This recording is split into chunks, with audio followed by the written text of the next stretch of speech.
Yeah, legends. Welcome to the Pot Noodle on Celtic Down Under. I'm your host, Jared, and joining me are Shane and Liam. How are you, Shane?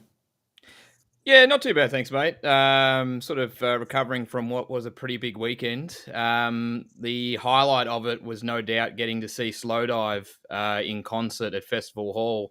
I'm sure a few people were tuning in and familiar with Slowdive, and they were absolutely awesome. First time I've ever seen them live, they were incredible. And I've been looking out for that for so long, and I thoroughly enjoyed it. And how you going, Liam? Aye, yep, pretty good. Been doing a lot of writing over the last 24 hours, which I'm sure we're going to discuss the topics I've been writing about in due course. But yeah, Just a a little bit. lot to think about. Yeah, plenty to talk about, plenty of shenanigans to discuss. So we've got to get to that 5 minute mark of the safe zone before we can full on rip in. So, yeah, what I want to do to start off is like, I just want to give a shout out. I went out to watch the game. And the first thing I was going to ask you boys was where'd you watch the game from? So when we're playing Glasgow Derby, obviously, where'd you boys watch the game? So for me, I went to the newest CSC in Melbourne, the Ange Postecoglou CSC. I was in there with a great bunch of guys: Evan, Niall, Martin, bunch of other guys whose names I can't remember because there was a lot of singing, a lot of chaos and carnage. It was great. Loved it. Great joint. So yeah, where'd you boys watch the game, Shane? Well, for me, it ended up being a My Couch CSC event. I was out during the day, and it just wasn't possible for me to get out to the Melbourne number one CSC, which is where I usually watch the games, unfortunately. So, still made sure I got home just in time to be able to tune in and watch it. I was literally minutes to spare. And what about you, Liam? Literally right exactly on the spot I'm on right now. Um, I was doing the match day with Axom, so I needed to be in front of the computer. So I just had Celtic TV up on the computer, talking to my dad on the iPad as I was watching it, and then just close one screen, open up another, then go back and forth. Just so yeah, that was it basically. It was a working day for me yesterday. Good old technology. You got to love that you can do that though. That's magic. So yeah, what we'll do is we'll just do the usual. So we'll go to the starting lineup. So I thought I'll make it a bit easier. I'll just bring this up on the screen. So good old James's head right in the middle there. But Sinosalo in goals, Ralston at right back, Carter Vickers and Scales with Taylor at left back. Midfield three of McGregor, Engels, Hatade. Up front was Eda starting at striker, Mater on the left, Forrest on the right. The thing looking at that lineup when we are coming into it is okay, we knew we had a few guys missing training during the week. Like Mater wasn't there. Found out after the game it's because he was over in Japan because I think he's had a kid was either born or was about to be born. So Mader basically flew back in the day before the game to play the derby, go to the awards night, and I think he's on his way back to Japan from what I've heard. But other than looking at that, it was of course there wasn't going to be any Jota. We know he's injured. We'll talk about him being out later on and recruitment for next season and so on later on in the pod. But no Jota. And then we find out after the game that Alistair Johnson's carrying it's either a hip or a knee injury, and Kuhn's carrying the other one. So they were just rested. Brendan's trying to keep the guys fresh for get the squad ready to get a treble. So yeah, I think the biggest issue with Ralston coming in wasn't a problem for me. It was the lack of depth on our bench, the lack of game changers. That was what jumped off the page to me. Like realistically, you got Trusty, Yang, McCowan, Schlupp, Naroski, Kenny, Bernardo, Mercado. So no one really up front. You can bring Yang on to change your front three. That's about it. You've got McCowan and Bernardo for the middle. And then the rest are defenders. You've got Johnny Kenny who came on in a derby. He did well. But yeah, other than that though, Shane, what was your thoughts when you saw that starting lineup? Oh, look, pretty similar to yourself, and I wasn't fully across sort of the out. So AJ not being in the squad, and then Kun, I wasn't really up to speed with what was happening there. So I just assumed that they'd picked up a knock or they weren't available to play. But and I think you pretty much hit the nail on the head. I was still very confident with that starting 11 that went out there, and I thought they could get the job done. But it was more about who we had to bring off the bench in the event that we needed that, as you said, game changer or someone to mix things up a little bit and get things back on our terms. And yeah, we just looked a little bit threadbare. We've almost been a little bit blessed recently with players that we've had on the bench, like Quinn and Jota, being able to come off the bench and be those game changers, or vice versa. When they start, you've got Jamesy and Adamita, right? So we didn't have that luxury. And yeah, so I think that was pretty much where I landed. Very confident in the starting 11, but of course, that depth was lack of depth was noticeable. What do you think, Liam? Yeah, well, it's funny because a couple of weeks ago on here, I was saying how we should field the reserve team against Rangers, and that was almost what we ended up doing. So, by not by design, but by fate, we kind of ended up fielding a severely weakened squad, and we still got a point. So I think it's all right, Yeah, it was something we were joking about, Liam. Like, play the B team, put them out there, and what's the worst that can happen? If Aye. somehow they manage to pick up a win, how embarrassing would that be for them in front of their fans? But yeah, still a good laugh. But yeah, it was a bit of an interesting one there. So yeah, as you said, Shane, like you still thought it were confident. I still thought we could win the game. I was heading into the game. I was feeling like, yeah, it's still winnable. I don't really get nervous for Rangers games. I'm just like, it is what it is. Like, I'm on the other side of the world. It's me screaming at a TV is not going to change how hard us placing a pass correctly or whatever subs we make or the referee giving a card or the like. But yeah, who was the ref again? It was Nick yesterday. Walsh. Nick Walsh. Now, I'm going to give him a bit of credit due to him. He kept his cards in his pocket a hell of a lot longer than I thought he was going to. I said as a joke, I recorded a podcast with the boys at the Ange Postecoglou CSC beforehand, and my hot take for that game was that I said on that was that Barry Ferguson was going to get sent off. Well, he copped a yellow. Almost. You were I was close. halfway there. But yeah, If it was any other manager, he would have been red carded. So I think we can give you that one.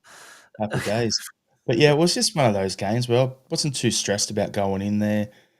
Yeah, and then we're going to talk about the TIFO and all that a bit later on. But then I saw that TIFO and I was just like, oh, you pricks. It's on. So, yeah. What we'll do is we'll just go through some comments and then we'll get into the first half chat there. So, Jerry is saying, g'day, fellow Celts. Pete McGee is saying, ripper day to be a Celtic supporter. Like all the other 25K plus days that I've been following our team. Brilliant, mate. Yep. And then Pete's saying it's time to ban the Govan scum from Parkhead for good. The board should grow some balls and say we've had enough of their toxicity. The only positive thing that I liked in your whole comment there, Pete, like I agree with what you're saying. I just want to say that last word in the whole thing, toxicity, sums them up perfectly, but it also sums up a really good album from System of a Down. So I knew you were going there. Yeah, had to. Smell the Glove is saying, g'day, fellow Rebel scum. I'm going to wear that title as a badge of honour. Yep. They actually think it's a bad thing. You don't know us. Sorry, Darth Vader, get it up you. Right, anyway, sorry. Right. Yeah, so, yeah, it was, John. Thanks for tuning in, John. Appreciate it. Yeah, so, yeah, Smell the Glove saying Hamish was at Melbourne #1 last night, Shane, as well. So good thing I didn't go there. You'd have two of us trying to record stuff at the same pod. That would have been awkward. I haven't bumped into him yet on my trails. Obviously, we live in the same part of the world, and I still have yet to bump into him. And I wish I'd gone last night just to say hello. Yeah, I didn't know he was in Melbourne. I knew he was in Oz. I didn't realise he was in Melbourne. Yeah, he works for Melbourne City. Okay. Oh, that's yeah. There you go. Shane doesn't want to meet you anymore. Well, it just might not be as such a big smile. That's all I'm saying. Yeah. So first half, Shane, what was your thoughts on that? Little bit of I was trying to think of the right word to describe sort of the opening sort of 10 minutes or so. I don't know if hectic's quite the right word, but it was a little bit intense, and they came out and they seemed to have the early running. They had a couple of decent chances, obviously a couple of set pieces, the header on goal, the one that was saved by Sinisalo. They really had probably two or three good chances before we kind of made anything happen or got control of the game. So there was a little bit of us weathering a little burst early on. But I think for the majority of the half after that sort of 10 to maybe 15 minutes, I thought we actually got control of the game pretty well. I thought we were able to get it on our terms. We didn't really create anything in terms of too many clear-cut chances apart from the Eder one really just before half time. But I thought we were doing a good job of dictating the game, dictating the tempo. And, we were picking up the ball in some good areas. I thought Engels in particular really stepped up in that patch. I thought during that moment, that part of the game where we had it in control, I thought he was really central to sort of what we were actually trying to make happen. But yeah, unfortunately, as I said, as the half wore on, we had a few half chances. Eder really should bury the chance that he's got. It seemed like he was kind of a little bit in two minds. I don't know whether the ball bobbled or whether he's just trying to lift it. And then, as would so happen, from the very next phase of play, they go and score, right? Ball comes in, Cherney leaves it, Dessers gets it. Scales is too tight to him, and he can't do anything, and Dessers scores. And it was, it felt like a really big sucker punch, really, after we'd actually taken control of that half. It's 26 seconds, Shane. There you go. From when we should have scored to when they put the ball in the net. Yep. Ridiculous, like a kick in the nuts, basically. Sliding doors moment. What a terrible movie, but it's also a wonderful turn of phrase. Not that one. Trying to find the soundbite. That's what that goal was. Bit of Rochambeau Cartman style. Yeah, but we can throw that in anyway. Up the king, up the Celts. Aye. How are you throwing your voice like that? There you go. Liam's like talking without actually moving his lips. No, I'm going to let that one slide, I reckon. Any comments? Yeah, Liam, what do you think of the first half? First 10 minutes it was, it was a bit edgy, but after that I felt we were in control, and I actually thought, the goal's coming, it's just a matter of time, and then they have like one attack and they end up scoring with it. There was the Raskin one that was ruled out for offside, but I mean, 3 of them were offside. It was pretty clear cut, despite the linesman's best efforts to try and give it as a goal. But no, it was one of them. We came in at half time, a goal down, and I wasn't bothered because I thought they're pish, and we've controlled most of that game. We're not losing this. We're not. Yeah, and I agree with you, Liam. Like, I was frustrated that they scored that late on, right? I was like, we didn't deserve to be down at halftime. But at the same time, I was like, a goal was always coming for us. Aye. So I wasn't too upset about that. I was like, we're going to score. I'm not worried about that. So it was coming. But it was just a matter of, like, those guys, I don't know who was commentating on beIN Sports last night. Terrible. I've heard the guys on the other channel with like Scott Arfield, and that was just as bad, right? So commentary was winding me up as is, but that goal was just, when you went through it, Shane, and you were talking about Scales got too tight to him, it wasn't that he was too tight to him, it was the issue. If he just stayed on his hip for another step or two before going to ground, he would have got him level with the post and been able to close it off. He went to ground too early. That was the issue.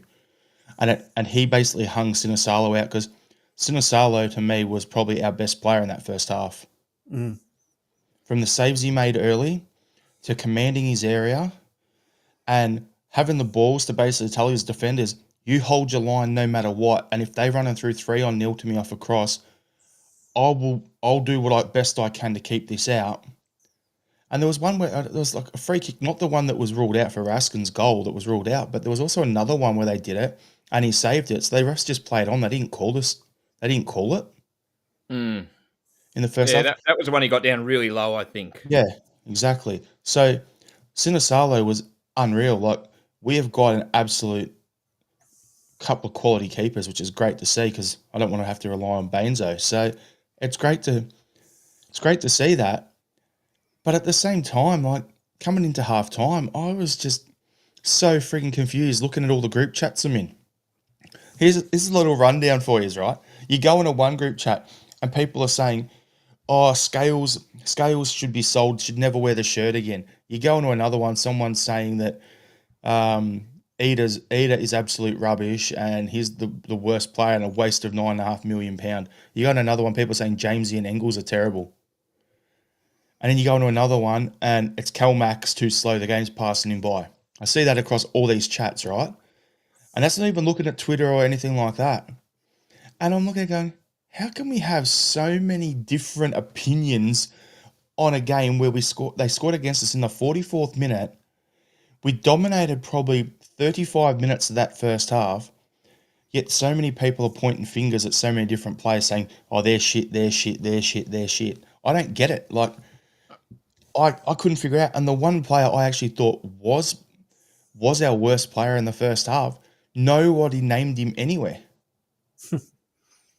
So I can probably jump in for a sec because the reason I want to is because I can probably lean into what you're saying a bit, because when I was in the group chats that we're in, my view on the game and both halves was more negative in the heat of the moment than it was when I had the chance to think back and look back at it pragmatically today and rewatch it a bit, right?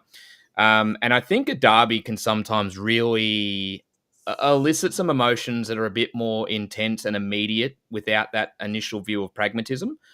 And so, yeah, like my comments, when I look back at them, I was sort of going, geez, we only had a couple of patches. But when I thought back to today, I thought, actually, no, we probably controlled most of the first half. So I think there's just a little bit of an intensity that kind of, in those moments kind of comes to the fore. And then you sort of eventually take that deep breath and go, oh, actually, yeah, that was heat of the moment kind of thing. it's got to be, I reckon. It's the sort of stuff you'd see at a CSC, but when you're there, you can just debate it, have a quick chat with someone. Like I had the guy next to me, Martin, who listens to the pod, top bloke.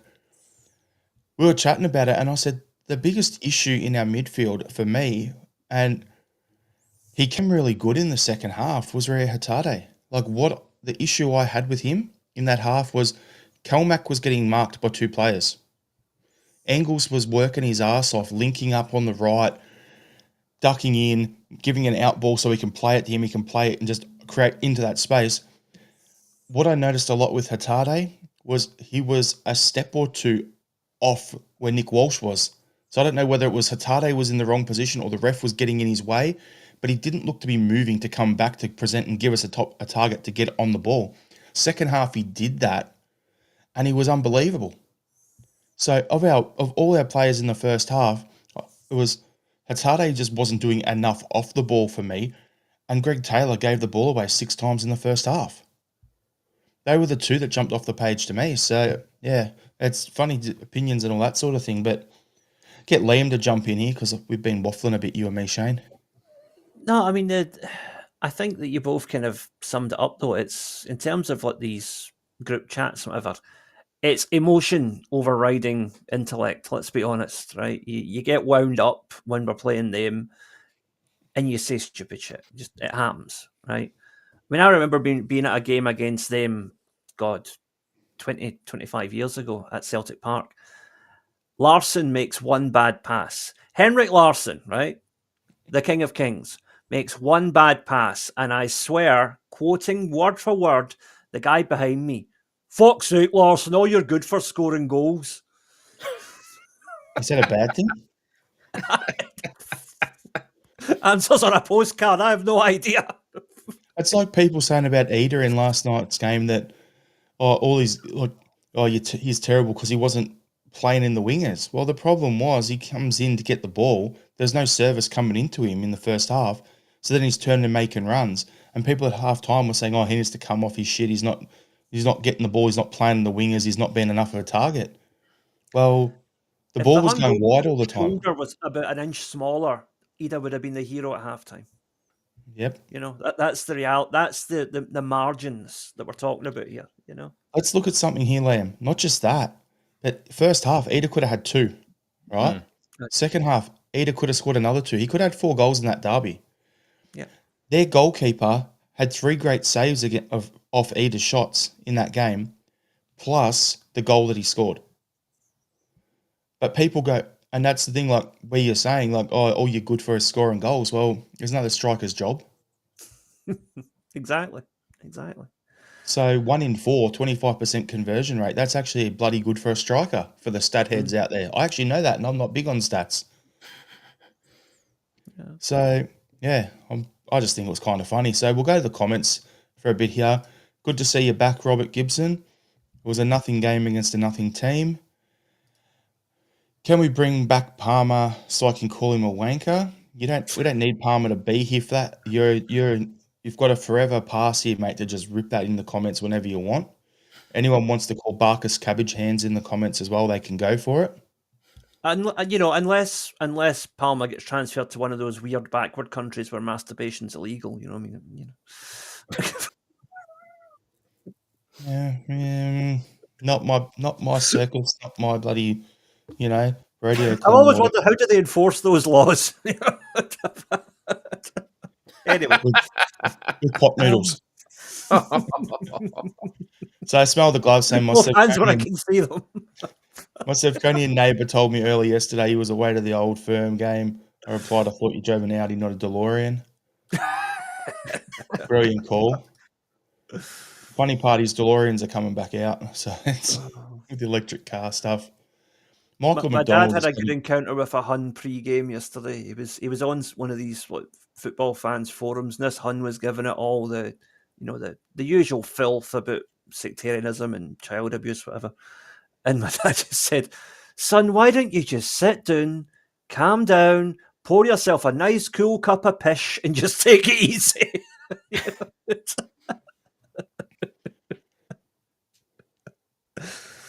Yeah. So Michael McDonald was, when we worked out the diamond, I thought we played well in the first half. Yep. Smell the Glover saying, Eder's chance in the first half reminded me of Musa Dembele's. What's the goalie doing, Tam? But Musa scored his. Exactly. Similar. So what's the striker there to do? Score goals. That's pretty much it. Pete McGee, Scales is a disaster in defence, let's be honest for once. Scales is really good in the air, getting his head in and clearing the ball crosses out. He did well with that. His positioning, and he got knocked off his feet a few times, not enough. Not good enough. He needs to do better. Ideally, Scales is a great number 3 centre back for us. He'll do the job for us domestically, but I want us in the transfer window to get another quality guy in. Trusty was supposed to come in and do that, and if he's keeping Trusty on the bench, well, that says a lot, because Trusty gets picked for Americans national team before Carter Vickers, so make it make sense. Roscoe's saying in-game chats are just a snap moment and reactionary. People get frustrated, wouldn't think anything of it. Smell the glove. That's my sort of comment. I love it. Must be some Croatian Balkan-type monster defender out there we can buy to dominate the box, but can also pass the ball comfortably. Yeah. Some big Ivan Drago lookalike who's just going to get out there. Just going to bend Dessers over and give him a good seeing too. Snap shins, get wins. There you go. Instead of that, if he dies, he dies. There you go.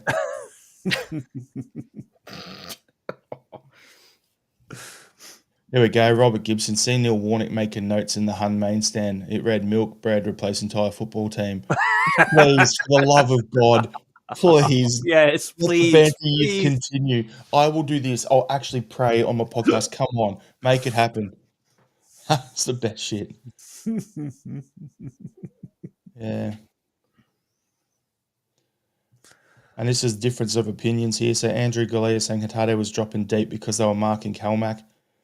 He was basically up in the 10 spot when Kalmak's down in the 6 getting doubled. That's what I was referring to.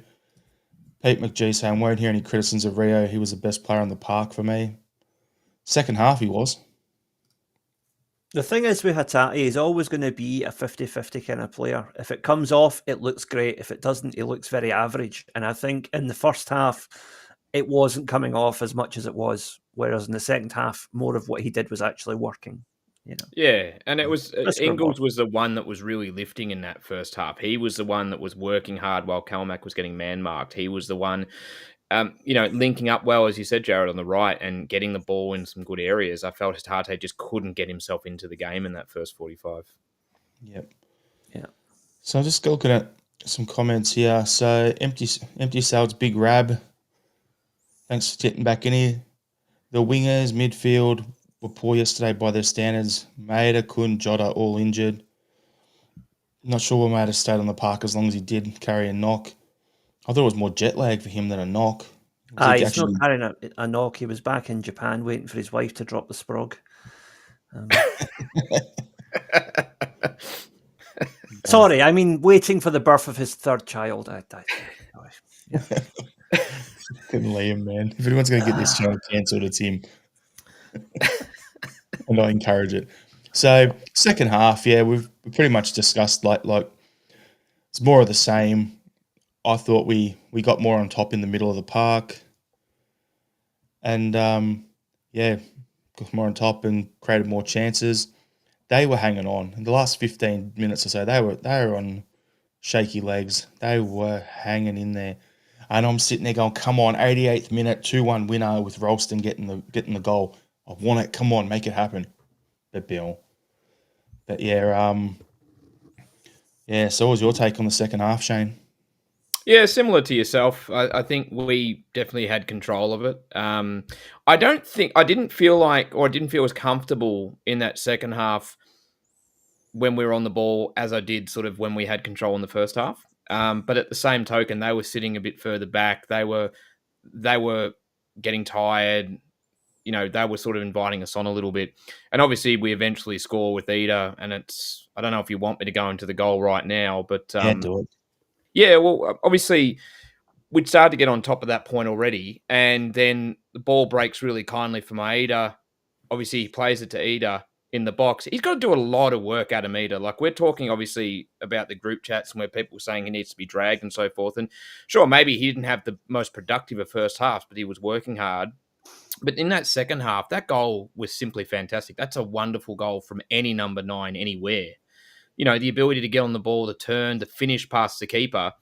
Wonderful strike. Really disappointed that the linesman put the flag up, and we sort of had that delayed moment where the celebration was kind of cancelled out initially. I couldn't really... Initially, I thought it was actually being ruled out because Maeda was in the line of the keeper. I actually think he put the flag up on the initial ball through to Dyson, because when his flag was raised, he was sort of angling it as if it was in the furthest third of the pitch. And I was like, geez, that's a really tight call. I don't know how you can make that. And yeah, looking at the footage, I was like, this looks like it's on. I'm sure they can't let this stay. When it's offside, unfortunately, they've made a rod for their own back. It's either offside or it's not, right? There's no kind of interpretation. And so, yeah, the goal rightfully stood. And then from there, I agree that they looked like they were hanging on for a bit. But then I thought, as we got to the end, maybe that last 10 minutes or so, they actually did bring some numbers on to try and get a winner. And they were pushing up the park a bit more. And we were under a little bit of pressure. I wouldn't say we're under a lot. They had a couple of half chances. And then obviously we could have won it at the end. It would have been absolutely fantastic if Maeda had put that in. And I know it looks like he's in two minds when he's got the ball, whether he's going to shoot, whether he's going to pass it or square it, or whether he's going to try and round the keeper. But I actually think, just rewatching it today, that last sort of knock on that he plays just before the keeper comes out, it's just a fraction too heavy, and it just gets away from him. He's got to stretch. And that's all it is that I think that makes him, he's still in two minds, but I think that means that he just doesn't have that luxury of that extra nanosecond of what am I going to do with it. It's just too late. It's just that slight heavy touch. And that's all it was. His gas chain, that's what it is. Like, yeah, like all the travel he's done and everything to then come back, and he's basically got the ball and run it from the left back position all the way through there, beaten two different defenders to get into that situation. And then he had four options. It was either shoot it early, go round the keeper, do what he did, but try and chip him, which is what the shot should have been if he was going to do what he did there. But then when I saw the replay, I'm like, why didn't he chip him? That's what Kyogo would have done. That's what I'm thinking. But then when you see the replay, if he had hung the foot out like that to do a chip, keeper would have gone straight through his shin. So you look at self-preservation there, and the other option is square it off to Johnny Kenny. And Johnny Kenny's got some rockets in his leg, and he doesn't mind getting out there and absolutely clattering people. Like one of the boys at the CSC last night was playing against him in Ireland, and he's just moved over here. And he was a centre back, and he goes, "Oh, he clattered me 3 or 4 times, like when I played him." So yeah, it was good fun.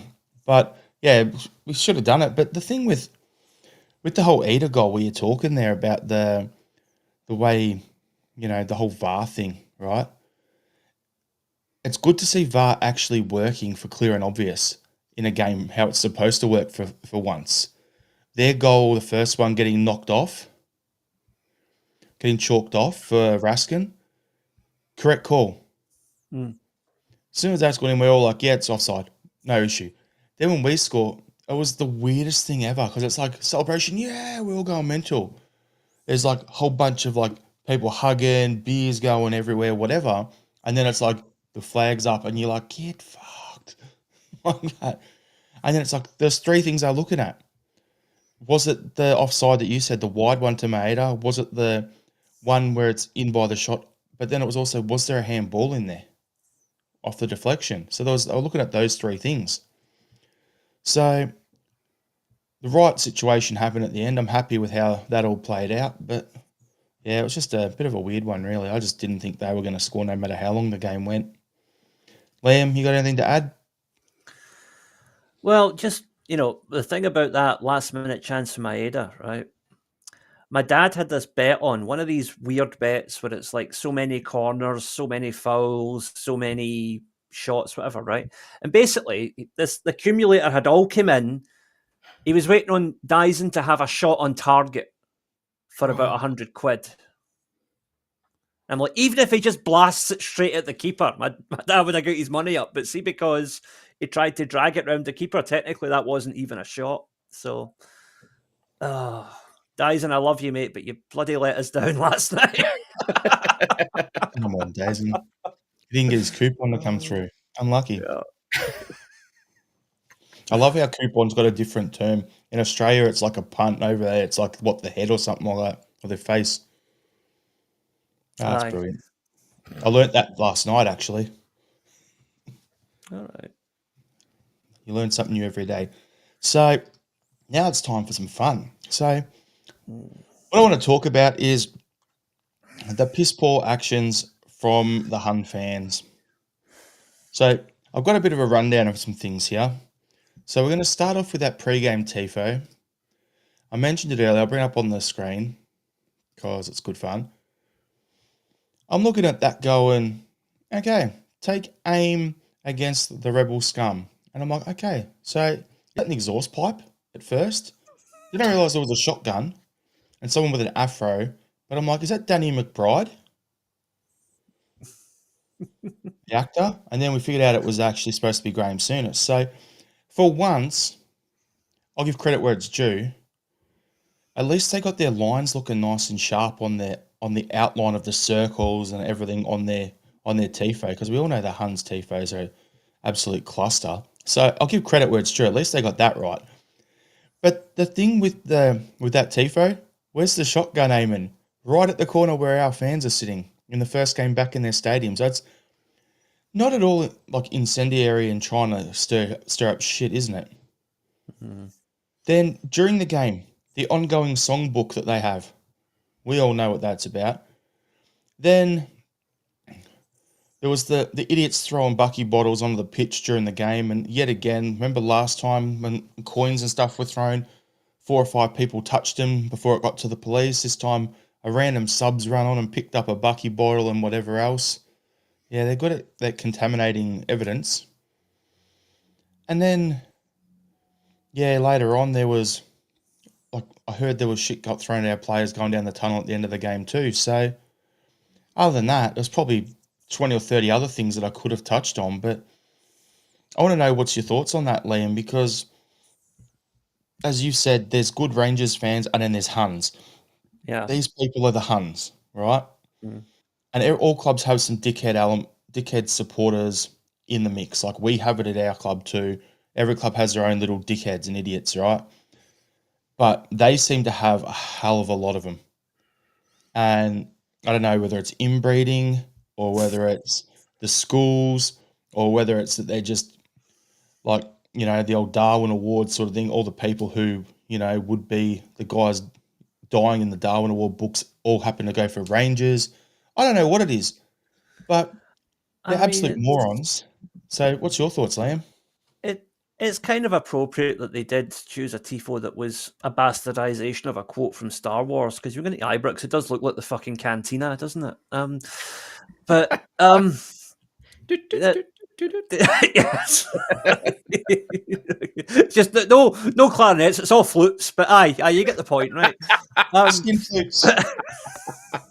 but right, so here's the thing with that tifo. The statement that came out after the game, I thought, was almost as disgraceful as the tifo itself, because it's a gun pointed at the Celtic fans. To me, that's a threat of violence, right? That's a threat of violence. And during the course of the game, at least 2 people threw bottles at the Celtic goalkeeper. Now, if they had looked at a massive sign just before kickoff saying "take aim and fire," isn't that incitement? Isn't that direct incitement? And then you see the consequence of that incitement within the same time period. But this is it's a culmination of years of them doing whatever they want and getting away with it. This could have been stamped out years ago, but for the longest time, the Rangers board actively encouraged it and played it down, denied it was an issue, pandered to the very worst elements of their support, who I believe were a minority, but now I'm not so sure, because I think there's people who were just sort of on the fringes of it have now been emboldened and been sucked into this vortex of fucking hatred that's been created. And I don't know if it's a minority anymore. There's your comment. Radicalization, exactly. Radicalization. I love saying that. Yeah. And there's a few other comments here I'll bring up while we're on that. So Pete McGee's saying, here's the truth after yesterday. In all my 70 years supporting Celtic, I've never hated them or their support more than I do now. And that's including the old dead club they used to support. My wife's jumping in the comments saying they've been sooks about losing the league again. Spot on, love. Brilliant. You think they'd be used to it by now, but aye, you're right. Square Sausage Mick is saying us dominating year after year has made them worse. Yeah. Smell the Globers, I thought their tifo was funny, but surely it should have been a stormtrooper with a blaster, especially on May the 4th. That would have required satirical intellect, which, which we know can that even goes over spell their that. heads. Big Leg saying it's the nature of that rotten club. Yep. There we go. RL77, the Hunpire strikes back. And Square Sausage Mick is saying the SFA will do nothing. Of course they won't. Peg Leg saying the Scottish media is complicit. Don't call out any of this. Of course they won't, because they don't want to ruin that the San Francisco 69ers are going to do, buying in. Oh, the Sun reached new levels for that today. Nothing about the tifo, nothing about the things being thrown, nothing about any of it, but a whole article about one Celtic fan allegedly making gestures towards the Rangers fans. Serious, I am not joking. That was their big story today, was that one Celtic fan apparently made a gesture in reference to the Ibrox disaster, which is totally out of order. And if it's true, the guy should be out in his arse for life. But absolutely, there was 2 other things though as well, Liam. Like there was one Celtic fan in the away end, in the home stand, and that was funny when their stadium emptied and he's still sitting there. And then there was the other thing, which was the we've got the big tricolour in the corner, we've got the big Palestinian flag, and then there's that idiot with the Israeli flag trying to act all staunch and stuff in the corner, and it's just that club is just an absolute shambles. And Pete McGee sums it up here. It's toxic, entitled to staunchness. That's what defines Sevco and the old dead club before them, and the Protestant Scottish establishment enable it like they always have. That's the best sum up. Yep. Empty Celts Big Rab saying the 49ers won't put up with this rubbish. Only a good point coming out of this. The thing as well is the guys who run the 49ers are as Catholic as they come. And there was a comment, I'm just trying to locate it here, about Patrick Stewart, their CEO. There we go. Their Paddy fans Boy's hating their friend. CEO, Patrick Stewart, calling them out. And the talk is, you imagine having a CEO, Patrick Stewart, and then having, say, the talk of them getting Sean Dyche again, spelt that way, they're going to melt down. If they're owned by Catholic people and their coach has got an Irish spelling name, and then their CEO's that, they're in all sorts. Anyway. We're joking about that, but the sick thing is there will be some of them who are actually like thinking that way. And they would rather go bankrupt again than submit to ownership by Catholics. That is the sad reality of it. But the thing is with the 49ers though, right? Aye, the York family are Catholic, but apart from that, primarily they're capitalists. Yeah. And Rangers is not a good investment because of all this toxicity. I don't want to get political, but you look at the way the American economy is absolutely fucked right now, right? It just shows all this right-wing extremism isn't good for business. It just isn't. And Rangers are the embodiment of that. And does anybody who's got money really think that's where you should be putting your resources right now, when all the sensible money is coming out of all that? Well, Liam, we can talk about how they got about talking about sense, but they bought Leeds with their history. So, Yeah, and they're getting a stadium upgrade that the Leeds Council are paying for. Yeah. That's the thing that has been kept quiet by the Daily Record and so on. They talk about this massive stadium investment. Aye, it's a local government in Leeds that are paying for it through a grant. The 49ers have actually been very clever. They managed to get Leeds back into the Premier League, and they've invested pretty much nothing of their own money. Yep. So I'll just go through a couple more comments and we'll come to you, Shane, on it to wrap this up. But Andrew Galea saying, I don't understand them. As a new franchise, they have no history. Why the hate? Roscoe saying, to be honest, I thought it was funny. BBC blurred the TIFO out in the highlights here. Inner Hype saying the TIFO has, I guess, been given the go-ahead by the Sevco board. It must have been. A TIFO that size couldn't happen without prior approval. No way. Robert Gibson saying the sub collecting the bottles off the pitch was collecting them for the bottle bank to get 10 pence after the game. They keep the lights on somehow. 10 pence or 5 Rangers shares, whichever is more expedient. And then RL77 saying the MAGA loving Huns must be confused by Trump posting a picture of himself as the Pope. To be fair, I was confused by him posting that picture too. So I think that goes across the board. Do you know, just talking about the Pope, I'm just going to add this in here, just as a further little incendiary grenade. The conclave is meeting right now to choose the next Pope. Now, I'm not a practicing Catholic anymore, but I keep an eye on these things because he is a world leader. And of that 140, there are 2 from Japan. One of them is the Archbishop of Osaka. His name, Cardinal Maeda. Pope Maeda the First. It has to happen. Can you imagine the Hun meltdowns?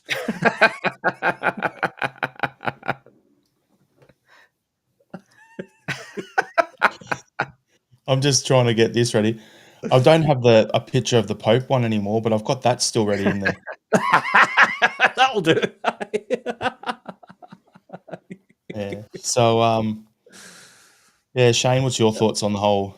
Why the Huns a bunch of miserable pricks? Well, when I saw the TIFO, it didn't initially elicit any kind of immediate anger or aggression in me. I'll be honest with you. I get wound up about, not what wound up or nervous, just the anticipation for the game and kickoff and getting underway normally kind of takes control of me, and everything else is kind of outside of that. But having a look back at it, and I think I speak for all of us when I say in our group and probably across our supporter base, we love and maybe appreciate's a better word, a bit of banter, and we can appreciate and acknowledge something that might be a little bit on the edge, but fair play. You're kind of teetering on that line. This felt like it went over the line. It's making reference to our supporters as Rebel Scum, which is probably the lightest thing out of the entire frickin' TIFO. But to have the gun aimed and pointed at the away supporters, I think Liam summed it up perfectly. Like that's inciting a violence and a hatred. Like you can't sort of look at that and go, oh, it's just a bit of banter, it's just a bit of fun. There's a line. That to me, that crossed the line. But then you go into the actual game itself, and as you're saying, Sinisalo should probably get man of the match because not only did he make a couple of saves, he dodged a couple of bucky bottles. And we all, again, we have a bit of joke about it, and they're doing it again, and shit throw and stuff like that. But that could hit him. And what happens if it does hit him?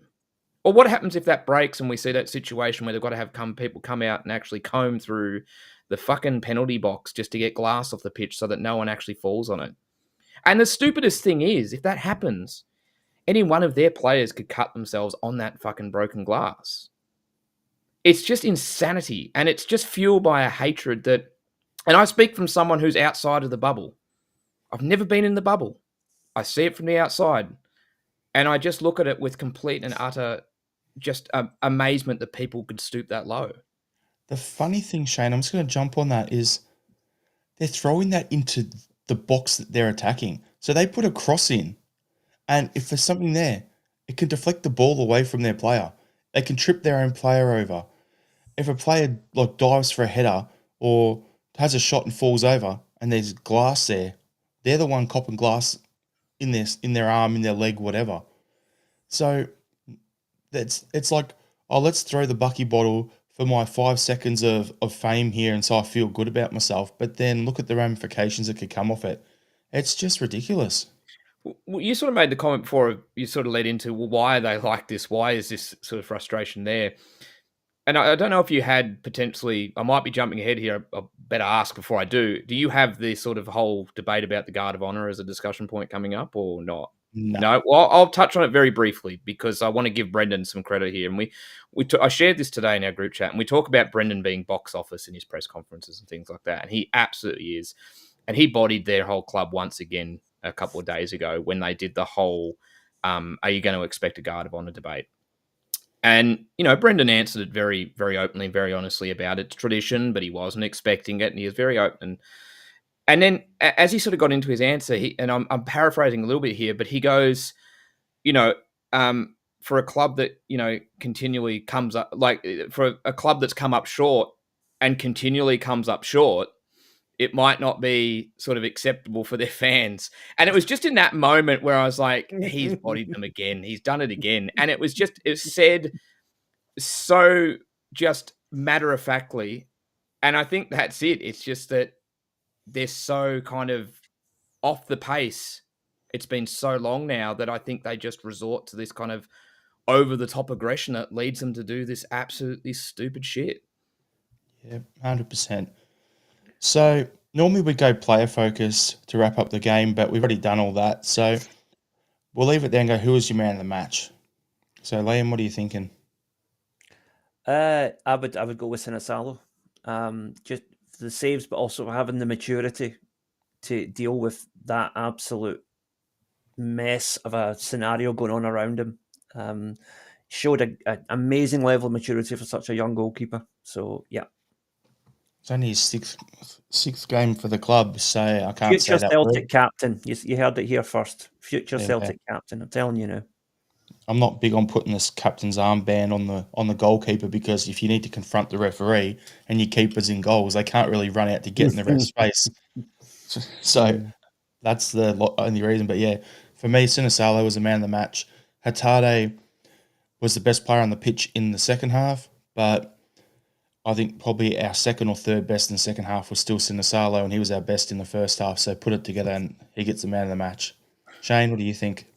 It's a 3. It's across the board Sinisalo for me as well. Made a couple of really important saves early on. Had to deal with a lot of shit in the second half as well. And I thought he was fantastic in what was a very hostile environment, and he did very well and stood up. And credit to him. Happy days. So, a couple other things to chat about. We'll quickly rattle through this. Jota is confirmed out injured for about 6 to 9 months. So, how do you think this will affect our off-season recruitment planning, Liam? Like, I'm looking at it as Maida was going to become a full-time striker next year, so we needed to get another winger. But now I'm thinking if that's the case, we probably need another left winger, and we need a striker definitely. What are you guys thinking? Yeah. I was going to say we need a winger anyway, but with the Jota injury, I think we possibly need 2 now because Kuhn's future is uncertain. James Forrest is there for another year, but as he gets older, his game time is naturally going to be less. And I would just say that I think we need to also look at bringing in one more striker. So, yeah. Shane. And replacing whoever goes. Sorry. Nishan Velupale, Shane. Get him in. Oh, absolutely. Absolutely, I would. He's had a breakout. Well, I mean, he's been good for a couple of seasons, but he has a breakout season this year, and he's obviously been capped at national team level where he's done tremendously well. He's most certainly up for a move. I mean, the selfish part of me wants to keep him at Melbourne Victory, but if he's going to go anywhere overseas, it has to be Celtic for me to accept it. Look, to answer the question you posed, like obviously it's a winger. We always buy wingers. Let's be honest. It doesn't matter if we necessarily have a dearth of them or not. So we're probably going to look for 2 wingers. You can probably make that 3 now. And I think that's about right because we rely so heavily on our wingers and our front third that it makes sense that we're looking at multiple options there. The Jota injury, I feel really bad for him because obviously he's come back. He was working himself into some good form, biding his time. He was on the bench, getting some starts here and there. And you're just like, right, then he's going to get a full preseason under his belt. He's going to be the Jota of old. And I just feel really sorry for him. Really, really sorry for him. Yep. So, just going to go to this comment here from Andrew Galea. Tillier going to come back for preseason. You never know. He's showing form. Thing with Tillier, we're talking about that at the CSC last night, and he said that next season he wants to be playing in Europe. He's got 3 years left on his contract with us. I think he'll come back to us. We'll put him on loan, hopefully somewhere in Belgium or Austria, or do the Kun sort of path. Put him out there so teams can actually scout him. And then if he does well, maybe there's a pathway for him with 2 years left in his contract. Otherwise, we sell him and get our money back and then a bit extra. I don't think he's got much of a future there, but yeah. Can I just jump on the Tilio thing real quick? He's been in tremendous form recently. He's had a pretty good season outside of his injury, but he's been in last sort of month. He's been in tremendous form. He's still a contracted Celtic player. I tend to forget that at times, to be honest with you. So I definitely think he'll go back, and yeah, hopefully he gets loaned out in Europe. And maybe one day, maybe it's not fanciful that he does make something at Celtic after all. So RL77 was saying Andrew Galea is setting tiara-shaped traps for me. Yep, 100%. Love that. Brilliant. Square Sausage Mick is saying he loves that I'm wearing the new Square Sausage Mick baseball cap. So I pissed myself laughing at before. I'm like, brilliant. I was actually going to wear Savannah Bananas baseball cap for the pod and forgot where I put it. Or the bright pink party animals one. There you go. Do some stupid shit. Anyway, Robert Gibson saying Tilio won't be back. He shit the bed. He knows he's not good enough. Gaddafi Semtex is saying Rogic done similar. Came back here on loan and then went back there. Roscoe's That's right, he did too. Roscoe's saying Rogers doesn't rate Tilio. Simple as that. Yep. And all I would say to that is there was a time last season when you could have said the same thing about Hatate. So it can turn around. I think just on that too, like I get the comment that he might not make it or maybe that ship has sailed, but the way that he's actually responded coming back to the A-League's been probably above and beyond what I thought he would do. So I think that and he's clearly angling to get some more European football. So I'm probably coming back a little bit to more. There's a small chance. He needs European football to make the Socceroos thing for the next World Cup. Let's be honest. No, I think Popper would pick him in this form at domestic level, but I don't think he wants to stay at domestic level the way he's playing. I think he wants to go to Europe, as you were saying before. I just think there's about 6 or 7 other Australian wingers already playing in Europe at a higher level than him. So even if he makes the squad, he's not going to play. If he goes to Europe and does well there, he gets himself in the mix to actually get playing time in the World Cup. Inner Hype's got a tip here saying Noah Adedeji Sternberg from Genk is a player we should scout. I'm going to check that one out. There's a few good players in the Belgian league at the moment that we could do with looking at. On this comment from Andrew saying no Jota Tilio might get an opportunity in pre-season, we're talking about that as well, and I was saying last night, honestly, if the squad we had, if Tilio was on our bench, he would have taken the pitch in the derby yesterday. The fact that we're talking about how he's fallen off. Have a look at Yang last year. He got no game time. Rogers didn't seem to rate him, and now he puts him in these sort of games and he's making an impact. He's coaching him up. So you never know. I thought Yang was excellent second half when he came on, to be fair. What's the reverse Tiara situation, mate? What do you have to do when he does make it? What do you mean? Like he wore it. Yeah. Do you just wear this massive, big, like 10-gallon cowboy hat or something? Or? No, I got one of them, but no. Sorry, I thought in the tiara instead of wearing it. I mean, inverting things. I'm sorry. That was a lot funnier in my mind before it came out, and then as the sort of the crickets came in, I realised it wasn't that funny. I was trying to make sense of it, Shane. I'm like, I said if this doesn't happen, so I was doubling down on it. What are you going to do to sort of now that he's made it? Like, what are you going to do? I'll be the smuggest person on this podcast since Liam when Maeda moved to striker and started banging in goals. Anyway, we'll leave that topic there. So the PFA Scotland Awards were held last night. So Daisy Maeda won Player of the Year. Lennon Miller was Young Player of the Year. And shock horror, Brendan Rodgers got stitched up yet again. Could be the only manager in history to potentially win a treble twice and not win Manager of the Year. Went to John McGlynn from Falkirk. So, Liam, what's your thoughts on that? They should have an award for each division, because what John McGlynn's done at Falkirk is amazing, right? He's done a fantastic job. But you can't compare winning the league with Falkirk to winning a treble with Celtic. It's not a fair comparison. All it's going to do is annoy people, because if Rodgers gets it, anyone who's not a Celtic fan is going to be like, oh, but look at all the money he's got, whatever. Look what John McGlynn did with no money. Rodgers doesn't get it. We're like, how the hell can you win every trophy that you're domestically competing for and not get Manager of the Year? It doesn't make sense. Just split it up. Have a Premiership manager, have a Championship manager, make it separate. End this pointless debate. You know what they did, Liam? They ruined the chance to do that properly. Guess how? Not voting in league restructure and making it a bigger top flight. If you had 16-team top flight, makes more sense. Then you could do that because you're playing more games. The fact that you're playing the same 11 teams so many times, it's like, it's going to be one or two managers guaranteed. Like, honestly, if Rodgers didn't get it, I expected it to go to David Gray. That's where I thought it was going to go. So the fact that McGlynn got it, somehow they're saying that winning the championship, the first division, and coming up to the top flight is better than winning the top flight. How does that make sense? It doesn't.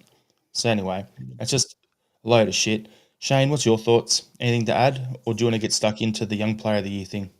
Oh, I just want to quickly add, I agree with you. For me, I think, David Gray was the only one that I could make a case for. And if he happened to walk away with it, I'd go, I can appreciate that considering what he's done to turn Hibernian around from where they were, not just at the start of this season, but, from, last season and arguably seasons before. He's done a tremendous job. But you're right. When you lay all the facts on the table, Rodgers is going to have if all things go well, a treble, and yet he's not manager of the year because Falkirk have done so well in the league below.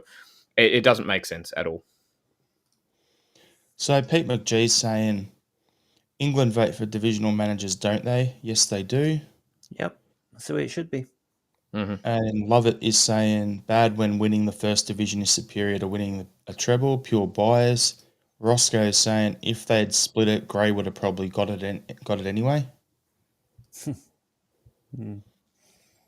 And Robert Gibson saying Barry Ferguson won Best Dressed Ned in a Suit award. He also won the award looking like the guy who's most likely to go from court to the touchline. You see him in suits. He looks like he's just had it thrown on the bed by his parole officer and said, wear that. He's got an intense face, doesn't he, Barry? Just watching him on the touchline yesterday, there's just an intensity in those eyes that doesn't look like it ever settles. He's got a very punchable face too. One of my friends once described him as the type of guy who's always just one pint away from an act of domestic terrorism. Well, he's probably only one pint away from punching the shit out of a fucking toilet door cubicle, right? So with the rest of the awards, Dazen winning Player of the Year, we don't need to get into that too much. Like everyone knows, that's the only correct answer and the right answer for that. So great job, Dazen. Congratulations. Now, the Young Player of the Year award, Arnie Engels or Lennon Miller. Where do you think that would have landed, Liam? Here's the reality. If we had signed Engels for 2 or 3 million, he'd have won it at a canter. 100%. Exactly it's what I thought. Because of that price tag, it's created an inherent bias that he's supposed to be some kind of superstar, world-class elite player. And it's like, look, he's a good player, but he's a young developing talent, and we paid what we had to pay to get him because we believe in him. And he was the best young player in Scotland last year, but because in the eyes of most of the people voting, he's not, they think, an £11 million player, he doesn't get it. He's an £11 million player because that's what someone was willing to pay for him. End of discussion. Like, you can have a player that Nicholas Kuhn, we got him for $3.5 million. He's not a £3.5 million player. I think if definitely more than that, right? And then you look at Bernabé, we spent $3.75 million on him. Somehow we made money on him. But at the time, when he came in, he was not even the equivalent of a £2 million player, which is pretty much what we paid to bring Taylor to the club. So sometimes you've got to pay overs to get the player to develop them because you can see what they're going to become. But Pete McGee's saying, Lennon Miller, 2 goals, 7 assists. Arnie Engels, 9 goals, 5 assists. Just saying. And there was a good point made by Paul on Axon where he was saying, if you had a 20-year-old kid, played 40-something games, had so many goals, so many assists, played so many minutes, broke into his national team for Belgium, not for Scotland, but at Belgium level, and did well in Europe, we'd be asking 25, 30 million for him. We spent 11 and a half for that player from Germany, and people think we paid overs. So, green tinted specs, Arnie Engels should have won that award. Lennon Miller, I can understand why they did it. So, yeah, it's just the price tag at the end of the day. Shane, you got anything to add? Other than just Lennon Miller did have a tremendous season, and hopefully he has a few more tremendous seasons coming up in the green and white hoops, right? Yep, 100%. So what we'll do is we'll start to wrap up the pod. We'll just throw to our final thoughts. So Shane, you got one? Not really, to be honest, but I'll just quickly touch on the A-League here. So the season's wrapped up here in the A-League. We move into like a final system, so knockout final system, and end up with a grand final. So our team, Jared Melbourne Victory, of course, finished 5th in the table. So their first match is away to Western Sydney Wanderers and Parramatta on Saturday night, and it's loser season over. So fingers crossed the VUC can get it done. Basically the old saying, win or go home. That's pretty much where they are at the moment. Liam, you got a final thought? Yeah, I just want to pick you up on something, Jared, because before we went live, you made a joke about the size of my manhood. And I just have to say, my dick was in the Guinness Book of Records last year. I know where this is And that's going. why I'm not allowed in the library anymore. Anyway, moving on. Geez, if people saw the talk we have before and after on this, it's out there. It's way out there sometimes. There you go, Liam. Yeah. I don't... Mate, Stevie Wonder saw that joke coming. Brilliant. and for me, pretty simple. Final thought is, well, it could have been a lot worse yesterday. We could have been wearing blue. We weren't. At the end of the day, we're the champions. They're not, so they can suffer in their jocks. So, cop that, you Hun bastards. Thanks for tuning in, everyone. Appreciate it. Hail, hail. See you later in the week. How?